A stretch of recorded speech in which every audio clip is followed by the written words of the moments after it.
జై శ్రీరామకృష్ణ. స్వామి విజ్ఞానానంద మహారాజ్. నిజంగా స్వామి విజ్ఞానానంద ఒక దివ్య దేవకుసుమమే. శ్రీరామకృష్ణుల శిష్యులందరిలో ప్రప్రథమంగా ఆయన శ్రీరామకృష్ణుల జీవిత చరిత్రను, బోధలను సంకలనంగా చేసి వివిధ శీర్షికల క్రింద విభజించారు. దానిని హిందీ భాషలో చేశారు.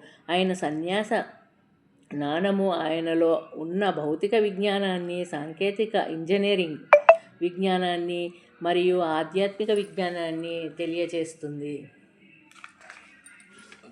రామకృష్ణ సంఘాన్ని సేవించడంలో తనకు గల వాస్తు విజ్ఞానాన్ని, ఇంజనీరింగ్ మేధస్సుని ఉపయోగించడంతో పాటుగా శ్రీరామకృష్ణుల ఉపదేశాలను వ్యాప్తి చేయడంలో కూడా ఆయన తన నైపుణ్యాన్ని ప్రదర్శించారు.